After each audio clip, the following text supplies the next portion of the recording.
यहाँ पे हमारे पास है एक्सरसाइज 3.3 और इसका क्वेश्चन नंबर 5 हम हल कर रहे हैं।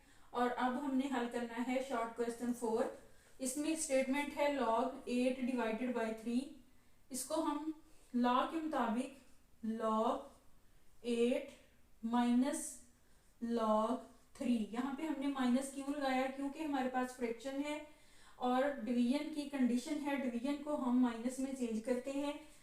उसके बाद अगला स्टेप log 8 की वैल्यू कहीं भी हमारे पास मौजूद नहीं है, इसकी हमें फैक्टराइजेशन करना होगी 2 मल्टीप्लाई 2 मल्टीप्लाई 2 और माइनस log 3। यहाँ पे log 2 की पावर हमारे पास बनी 3 माइनस log 3। अब पावर को लगाते हैं शुरू में 3 log 2 माइनस log 3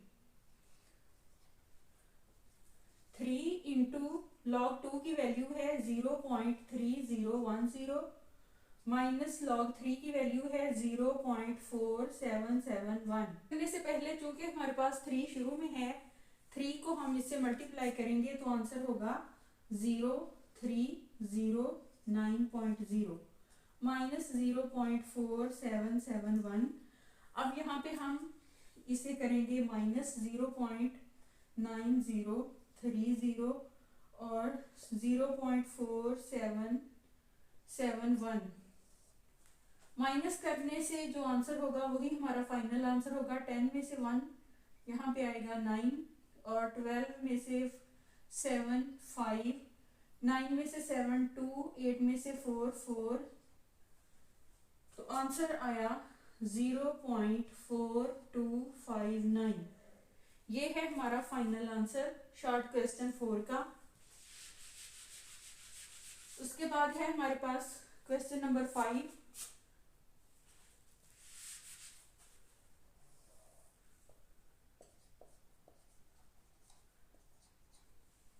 log 30 की वैल्यू यहाँ पे हमारे पास सामने शो नहीं की गई, इसके लिए भी हम फैक्टराइजेशन करेंगे।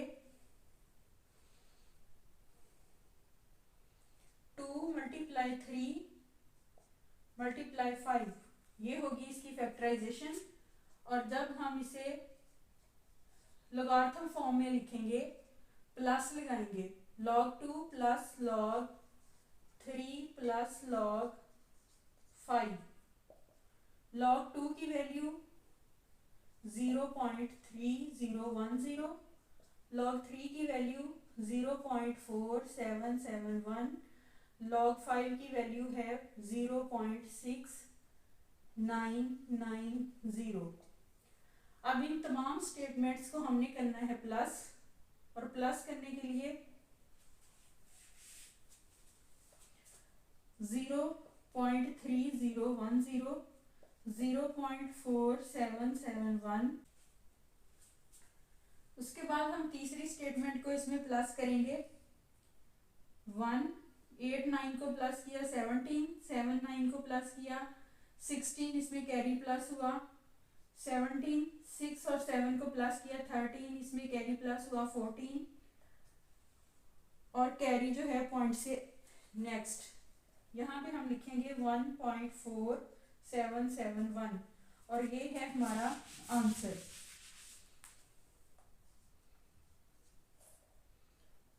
शॉर्ट क्वेश्चन 5 का आंसर।